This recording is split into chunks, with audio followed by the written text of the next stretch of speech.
안녕하세요. 순금초대 유재구입니다. 2025년도 해가 밝았습니다.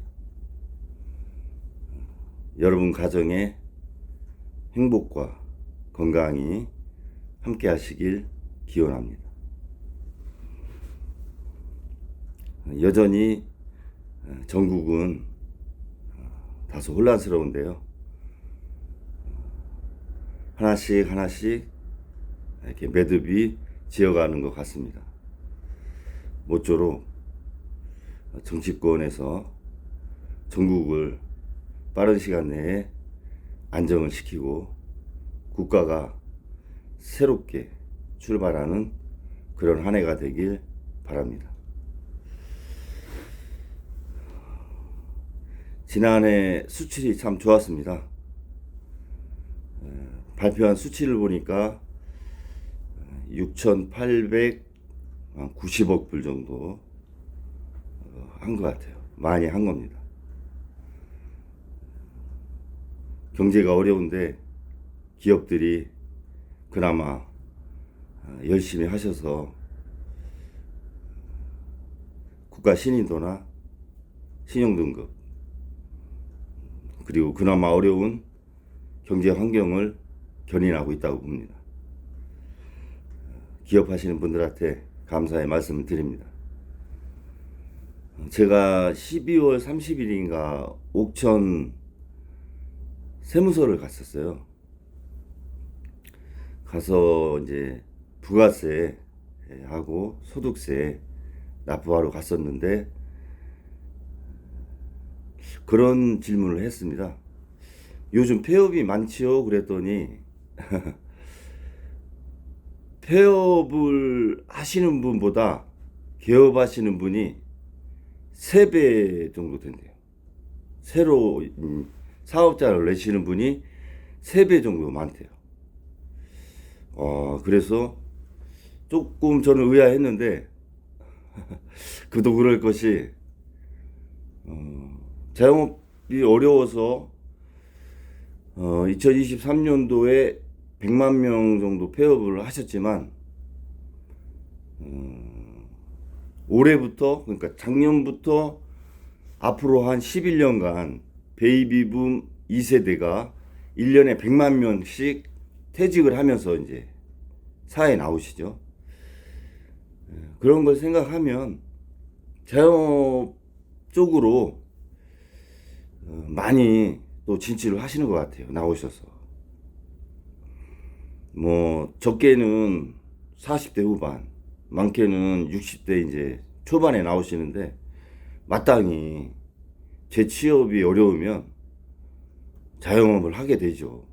자영업을 하게 되는데 옥천 같은 경우 법인이 한 1,150곳, 개인 사업자가 일반 사업자, 간이 사업자, 면세 사업자 그렇게 해서 개인 사업자가 한 8,000분 정도 되셔요. 8,000분. 그러면 약 9,200개 사업자가 있는 거죠. 법인하고 개인 합치면. 제가 2014년에 한번 자료를 이렇게 뽑은 적이 있었는데 그때보다 한 4, 5배 정도 증가한 것 같습니다. 10년 동안. 그러니까 이 퇴직하고 나오시는 분들이 개업을 더 많이 하시는 거죠. 폐업보다. 3배 정도 한다고 보면 이 옥천군 같은 경우 5만 명이거든요, 인구가. 그런데 3배 이상의 개업률이 높다. 그것은 결국은 퇴직하고 나오시는 분들이 자영업 쪽으로 많이 오신다. 이제 그런 생각이 듭니다. 이렇게 어려운 시절에 자영업을 또 뛰어들으시는 것이 참 글쎄요, 뭐 다 잘 되셨으면 좋겠는데 자영업자 비율이 25%에서 19.7%까지 낮아졌잖아요. 이게 선진국 같은 경우는 10% 전후거나 많으면 15%인데 아무튼 잘 되시기를 바라고요. 자영업 시장 자체가 지금 그 대출 받아서 연체한 금액이 18조 원 정도 돼요. 엄청난 돈이죠. 자영업자가 대출 받은 금액이 1064조 원이에요. 그 중에서 연체금이 18조 원이면은 꽤 높은 거죠. 그 중에서 자영업자 177만 명이 770조를 대출받았는데 그 770조가 다중연체자라는 거죠. 다중대출자. 그러니까 2개 이상 또는 3개 금융회사 이상 이용하는 다중연체자가 177만 명. 그 금액이 770조. 상당히 좀 악성화된 상황이죠. 대출금 자체가. 그 중에서 18조가 연체금이고 이 금액은 2020년도에 4조 5천억이었는데 그 당시 코로나 시기였잖아요. 그럼에도 불구하고 한 3배 이상 되는 거죠, 지금 연체 금액이. 그러니 내수 시장, 자영업 시장이 아주 어렵다. 어려운데도 불구하고 이렇게 또 자영업 쪽에 진출을 또 많이 하시니 우려가 많이 됩니다.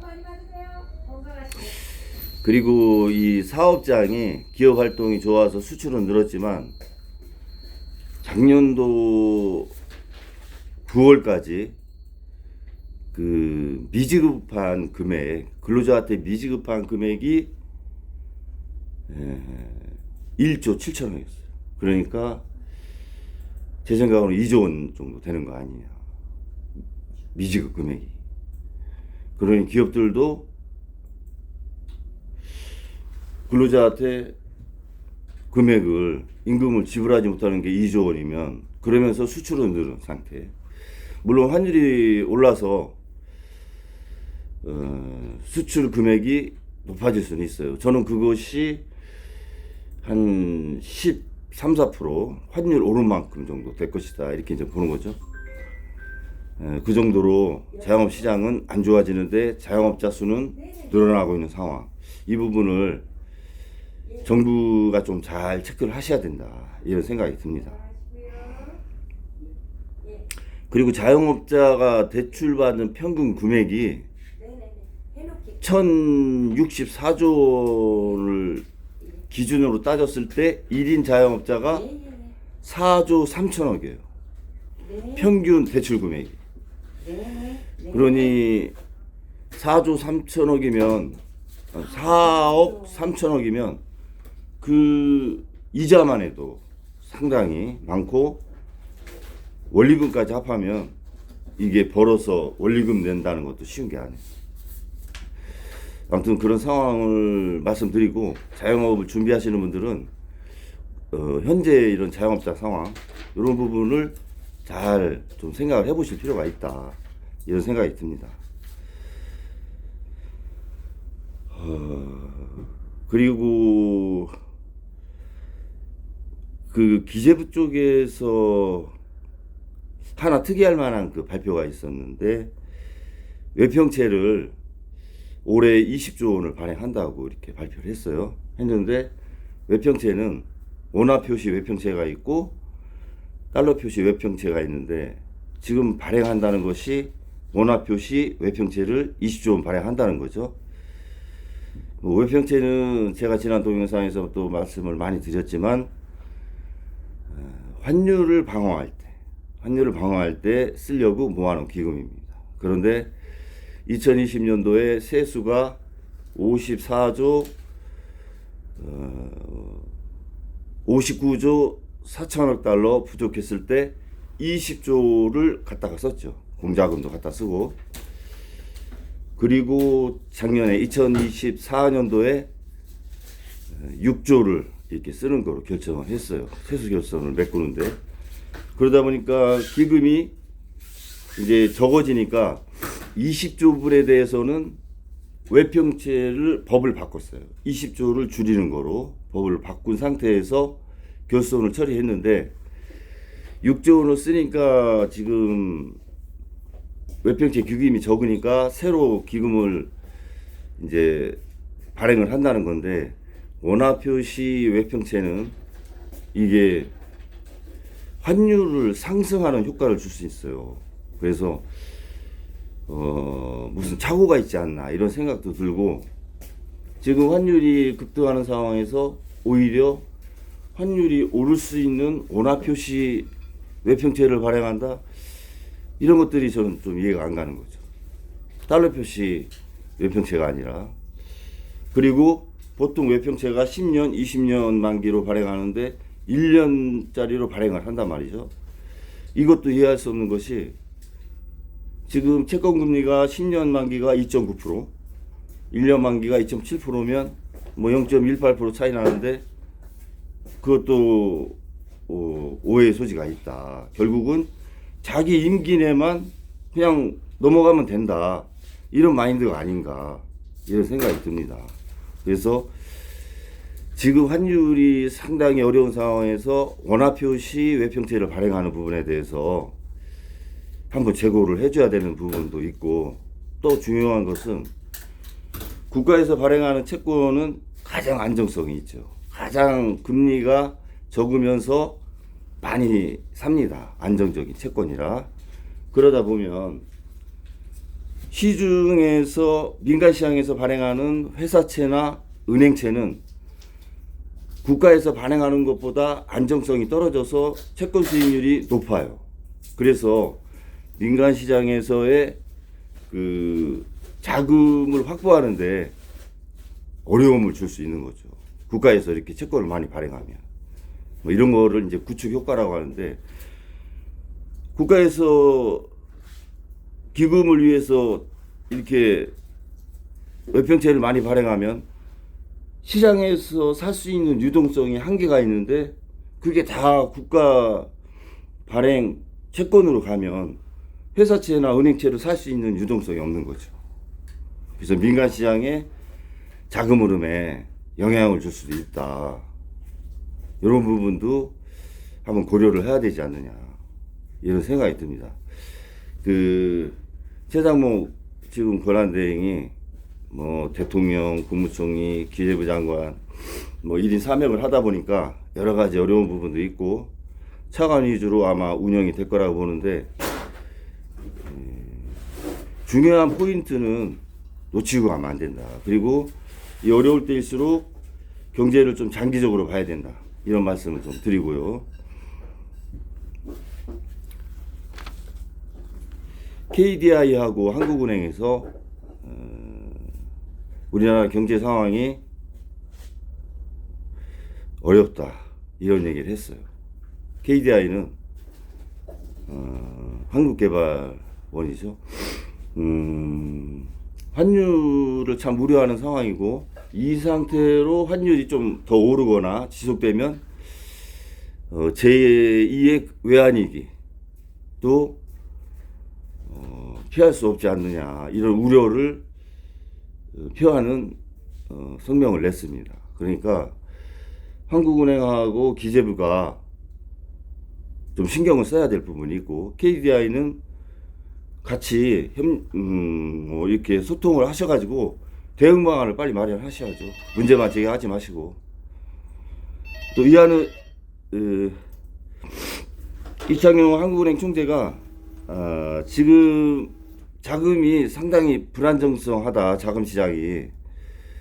그래서 이런 상황이 지속되면 대신인도나 국가 신용등급에 치명적인 어떤 충격이 올 수 있다, 이런 얘기를 우회적으로 하셨는데, 그 치명적이라는 말이 결국은 국가 신용도 하락해요. 그 국가 신용 등급이 한 단계 떨어지면 채권을 누가 사겠어요? 국가 채권을, 우리나라 채권을. 그래서 이런 채권을 발행해도 더 높은 금리를 줘야 사는 상황이 될 수 있다. 결국은 세금으로 이자를 주는 것인데 국민의 부담이 계속 증가되는 것이죠. 그래서 조속한 전국 안정을 바라는 거다. 저는 KDI나 한국은행도 이런 어떤 담화라고 생각이 듭니다. 저도 동의하고요. 아무튼 이 불안정한 전국이 경제를 덮고 있기 때문에 이 불안정한 상황이 해소되지 않는 한 어떤 부분의 생태계도 안정을 찾을 수 없다. 이런 말씀 드리면서 올 한 해도 초두에 말씀드렸지만 첫째가 건강입니다. 건강하셔야 또 일도 할 수 있는 거니까 가족이 건강하시고 또 하시는 일이 건승하시길 바라면서 방송을 간단히 마치겠습니다. 감사합니다.